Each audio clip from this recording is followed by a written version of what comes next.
हिवरखेडच्या इस्लामपुरा परिसरात घाणीचे साम्राज्य, साचलेल्या पाण्यामुळे डासांचा प्रादुर्भाव, नागरिक त्रस्त. लहान मुलांसह नागरिकांच्या आरोग्याला धोका, तातडीने स्वच्छता मोहीम व फॉगिंगची मागणी. इस्लामपुरा परिसरात जागोजागी घाणीचे ढीग व साचलेले दूषित पाणी. साचलेल्या पाण्यामुळे मोठ्या प्रमाणात डासाची उत्पत्ती, लहान मुले व ज्येष्ठ नागरिक व सर्वसामान्यांना ताप, डेंग्यू, मलेरिया आदी आजारांचा धोका. नगर परिषद प्रशासनाने तातडीने स्वच्छता नाल्याची साफसफाई व फॉगिंग करावी, अशी नागरिकांची मागणी. बघूया बातमी सविस्तर.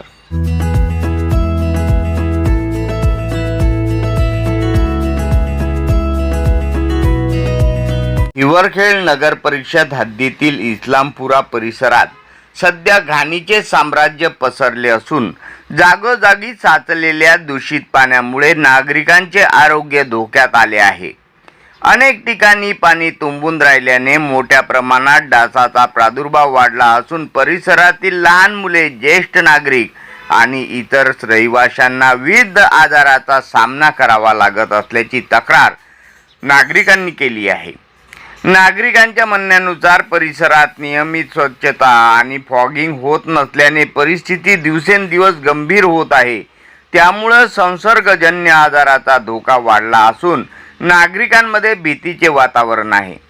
याची दखल घेत हिवरखेड नगर परिषदेचे अधिकारी व कर्मचारी तातडीने स्वच्छता मोहीम राबवून साचलेले पाणी काढावे, फॉगिंग करावी आणि परिसर निर्जंतुक करावा, अशी मागणी इस्लामपूर परिसरातील नागरिकांनी केली आहे. तसेच प्रशासनाने वेळेत उपाययोजना न केल्यास नागरिकांकडून तीव्र आंदोलनाचा इशाराही देण्यात आला आहे. या बातमीचा आढावा घेतलाय आमचे प्रतिनिधी चंदा सुरजसे यांनी.